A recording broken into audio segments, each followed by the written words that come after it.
ಹೋರಾಟ ಮಾಡಬೇಕಿದ್ರೆ ನಮ್ಮಪ್ಪ ಕಣ್ ಕಳ್ಕೊಂಡ್ರು.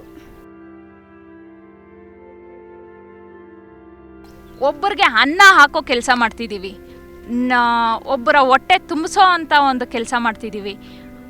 ನಮ್ಮ ಹೊಟ್ಟೆ ಮೇಲೆ ಹೊಡೆಯೋ ಕೆಲಸ ದಯವಿಟ್ಟು ಸರ್ಕಾರ ಮಾಡದೇ ಇರಲಿ ಅಂತ ನಾನು ವಿನಂತಿ ಮಾಡ್ಕೊಳ್ತಿದ್ದೀನಿ.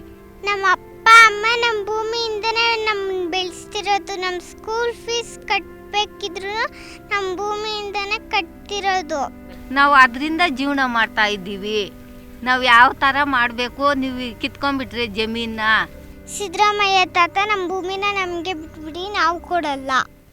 ನನ್ನ ಹೆಸರು ಶ್ರುತಿ ಅಂತ. ನಮ್ಮದು ಪೋಲ್ನಳ್ಳಿ. ನಮಗೆ ಇರೋದು 1 ಎಕರೆ ಭೂಮಿ. ಅದರಲ್ಲಿ ನಾವು ಸೋರೆಕಾಯಿ ಬೆಳಿತೀವಿ, ಹೂವು, ಹಣ್ಣು, ತರಕಾರಿ ಈ ಥರ ಎಲ್ಲ ಬೆಳಿತಿದ್ದೀವಿ. ನಮಗೆ ಜೀವನ ಆಧಾರ ಇರೋದೇ ಭೂಮಿ. ನಾವು ಜೀವನ ನಡೆಸ್ತಿರೋದೇ ಈ ಭೂಮಿನ ನಂಬಿಕೊಂಡು. ನಮ್ಮ ಮಕ್ಕಳನ್ನ ಓದಿಸೋದಕ್ಕಾಗಿರ್ಬೋದು, ಪ್ರತಿಯೊಂದು ನಮ್ಮ ಕೆಲಸಗಳೆಲ್ಲ ನಡೀತಾ ಇರೋದೇ ಭೂಮಿನ ನಮ್ಮ ತಾಯಿ ಥರ ನಾವು ನೋಡ್ತಿದ್ದೀವಿ. ಆದರೆ ಸರ್ಕಾರ ಯಾಕೆ ನಮ್ಮ ಭೂಮಿ ಮೇಲೆ ಕಣ್ಣಾಕಿದೆಯೋ ಗೊತ್ತಾಗ್ತಿಲ್ಲ. ನಮಗೆ ಬೇರೆ ಯಾವುದೇ ಒಂದು ಕೆಲಸ ಗೊತ್ತಿಲ್ಲ, ಜೀವನಕ್ಕೆ ಬೇರೆ ಮಾರ್ಗ ಗೊತ್ತಿಲ್ಲ. ಸೊ ಹಂಗಾಗಿ ನಮಗೆ ಭೂಮಿ ತುಂಬ ಅಗತ್ಯವಾಗಿ ಬೇಕೇ ಬೇಕು. ಬೇರೆ ಯಾವುದಾದ್ರೂ ಸೋರ್ಸ್ ಆದರೂ ಇದ್ದಿದ್ದರೆ ಬೇರೆ ಏನಾದರೂ ನೋಡೋಣ ಅಂತ ಅನ್ಕೋಬೋದಿತ್ತು. ಆದರೆ ನಮಗೆ ಯಾವುದೇ ಬೇರೆ ಸೋರ್ಸ್ ಇಲ್ಲ. ಭೂಮಿನೇ ನಂಬ್ಕೊಂಡು ಜೀವನ ನಡೆಸ್ತಾ ಇರೋದ್ರಿಂದ ಭೂಮಿ ನಮಗೆ ಅಗತ್ಯವಾಗಿ ಬೇಕು. ಅದೇ ನಮ್ಮಲ್ಲಿ ನಾವು ಬಿಡೋಕ್ಕೆ ಇಷ್ಟ ಇಲ್ಲ. ನಾವು ಬಡವರು, ನಾವು ಅದರಿಂದ ಜೀವನ ಮಾಡ್ತಾ ಇದ್ದೀವಿ. ನಾವು ಯಾವ ಥರ ಮಾಡಬೇಕು, ನೀವು ಕಿತ್ಕೊಂಡ್ಬಿಟ್ರೆ ಜಮೀನ. ತಿಳಿದೋರು ಇರ್ತಾರೆ, ತಿಳಿದಿದ್ದೋರು ಇರ್ತಾರೆ. ನಮ್ಗೆ ಇವಾಗ ಏನು ಗೊತ್ತಾಗಲ್ಲ.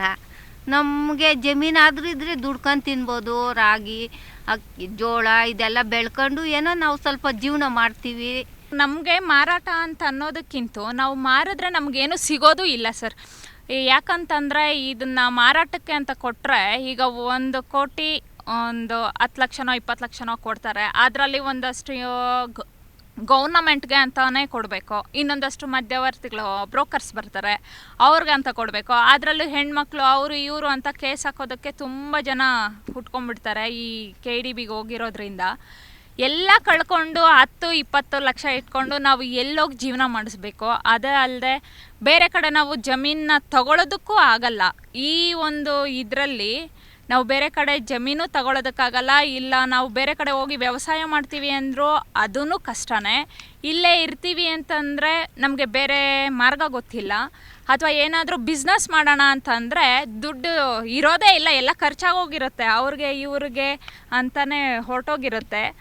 ನಾವು ಬೇರೆ ಕಡೆ ಹೋಗಿ ಜೀವನ ನಡೆಸೋದಕ್ಕೂ ಕಷ್ಟ, ಇಲ್ಲಿದ್ದು ಮಾಡೋದಕ್ಕೂ ಕಷ್ಟ. ಇರೋ ಜಮೀನಲ್ಲಿ ನಾವು ಬೆಳೆ ಬೆಳೆದು ಅದರಿಂದ ಬರ್ತಕ್ಕಂಥ ಒಂದು ಆದಾಯದಿಂದ ಮಕ್ಕಳನ್ನ ಓದಿಸ್ತಾ ಇದ್ದೀವಿ. ನಾವು ಸಂತೋಷವಾಗಿದ್ದೀವಿ, ಇರೋದ್ರಲ್ಲಿ ನೆಮ್ಮದಿಯಾಗಿದ್ದೀವಿ. ಇನ್ನೊಂದು ನಾವು ಬೇರೆಯವರು ಒಂದು ಕೈ ಕೆಳಗಡೆ ಕೆಲಸ ಮಾಡುವಂಥ ಪ್ರಮೇಯನೂ ಇಲ್ಲ. ಯಾಕಂದರೆ ನಮ್ಮ ಜಮೀನಲ್ಲಿ ನಾವೇ ಬೆಳೆ ಬೆಳೆದು ನಾವೇ ಇನ್ನೊಬ್ಬರಿಗೆ ಕೆಲಸ ಕೊಡೋ ಮಟ್ಟದಲ್ಲಿದ್ದೀವಿ. ನಾವು ಬೆಳಗ್ಗೆ ಎದ್ದರೆ ಮಕ್ಕಳನ್ನ ಸ್ಕೂಲಿಗೆ ಕಳಿಸ್ಬೇಕು. ಸ್ಕೂಲಿಗೆ ಕಳಿಸಿ ಮತ್ತೆ ನಮ್ಮ ಕೆಲಸ ಸ್ಟಾರ್ಟ್ ಆಗೋದೇ ತೋಟದಲ್ಲಿ ಬೆಳಗ್ಗೆಯಿಂದ ಸಂಜೆವರೆಗೂ ದುಡಿದ್ರೂ ನಮಗೊಂದು ಖುಷಿ ಇದೆ, ನೆಮ್ಮದಿ ಇದೆ. ಇದನ್ನು ದಯವಿಟ್ಟು ಕಿತ್ಕೋಬೇಡಿ ಅಂತ ಹೇಳಿ ಸರ್ಕಾರಕ್ಕೆ ಮನವಿ ಮಾಡ್ಕೊಳ್ತಿದ್ದೀನಿ ಸರ್. ನಮ್ಮದು ಸೋರೆಕಾಯಿ ಯಲಹಂಕ ಮಾರ್ಕೆಟ್ಗೆ ಹೋಗ್ತಾ ಇದೆ. ಈಗ ನಾವು ಇಲ್ಲಿ ಬೆಳೆದ್ರೆ ತಾನೇ ಆ ಸರ್ಕಾರದವರು ಆಗಿರ್ಬೋದು ಅಥವಾ ಪ್ರತಿಯೊಬ್ಬರು ತಿನ್ನೋದಕ್ಕೆ ಆಗೋದು. ನಾವಿಲ್ಲಿ ಬೆಳೆ ಬೆಳೆದು ನಾವಿಲ್ಲಿ ಬೆಳಗ್ಗೆ ಅಥವಾ ಸಂಜೆ 2 ಟೈಮಲ್ಲೂ ಕಟ್ ಮಾಡ್ತೀವಿ. ಕಟ್ ಮಾಡಿ ಮತ್ತೆ ಅದನ್ನು ಮಾರ್ಕೆಟಿಗೆ ಕಳಿಸ್ತೀವಿ. ಅಲ್ಲಿಂದ ಮತ್ತೆ ಡಿಸ್ಟ್ರಿಬ್ಯೂಟ್ ಆಗ್ತಾ ಇರುತ್ತೆ. ಮತ್ತು ಹೂವು ಬೆಳೆದ್ರೂ ಅಷ್ಟೇ. ಇಲ್ಲೇ ಚಿಕ್ಕಬಳ್ಳಾಪುರದಲ್ಲಿ ಇದೆ ಮಾರ್ಕೆಟು, ಹೊಸಕೋಟೆಯಲ್ಲಿ ಇದೆ ಮಾರ್ಕೆಟು. ಎಲ್ಲ ಕಡೆ ಮಾರ್ಕೆಟ್ಗಳಿಗೂ ಸಹ ಹೂವು, ತರಕಾರಿ, ಹಣ್ಣು ಎಲ್ಲನೂ ನಮ್ಮಿಂದನೇ ಅದು ಡಿಸ್ಟ್ರಿಬ್ಯೂಟ್ ಆಗ್ತಾ ಇರುತ್ತೆ ಸರ್. ಒಂದು ದಿನಕ್ಕೆ ಏನಿಲ್ಲ ಅಂತಂದ್ರೂ ಒಂದು 100 kg ಸೋರೆಕಾಯಿ ಕಳಿಸ್ತಿದ್ದೀವಿ ಈಗ ಅಟ್ ಪ್ರೆಸೆಂಟು. ಅದು ಇನ್ನೂ ದೊಡ್ಡದಾಗಿ ಎಲ್ಲ ಬೆಳೆದ್ರೆ ಇನ್ನೂ ಜಾಸ್ತಿನೇ ಸಿಗುತ್ತೆ. ಈಗ ಕಡಿಮೆ ಸಿಗ್ತಿರೋದು ಯಾಕಂದರೆ ಇದಿನ್ನೂ ಸ್ಟಾರ್ಟಿಂಗು. ಸೊ ಅದಕ್ಕೆ ಹಂಗಾಗಿ ಒಂದು 100 kg ಆದರೂ ಮಿನಿಮಮ್ 100 kg ಸಿಗುತ್ತೆ ಸರ್. ಸಿದ್ದರಾಮಯ್ಯನವ್ರಿಗೆ ಏನು ಹೇಳೋದಕ್ಕೆ ಇಷ್ಟಪಡ್ತೀನಿ ಅಂದರೆ, ದೇಶದ ಬೆನ್ನೆಲುಬು ರೈತ ಅಂತ ಇದೆ. ಆದರೆ ಆ ಬೆನ್ನನ್ನು ಕಟ್ ಮಾಡೋ ಬೆನ್ನು ಮೂಳೆನೇ ಕತ್ತರಿಸೋ ಒಂದು ಕೆಲಸನ ದಯವಿಟ್ಟು ಮಾಡಬೇಡ್ರಿ. ರೈತರನ್ನ ಉಳಿಸಿ, ರೈತರನ್ನ ಬೆಳೆಸಿ, ನಿಮ್ಮ ಹೊಟ್ಟೆನೂ ತುಂಬಿಸ್ಕೊಳ್ಳಿ, ನಮ್ಮ ಹೊಟ್ಟೆ ಮೇಲೆ ಹೊಡಿಬೇಡಿ, ನಮ್ಮ ಹೊಟ್ಟೆನ ತುಂಬಿಸ್ಕೊಳ್ಳೋದಕ್ಕೆ ಅವಕಾಶ ಕೊಡ್ರಿ ಅಂತ ನಾನು ಕೇಳ್ಕೊಡ್ತೀನಿ ಸರ್.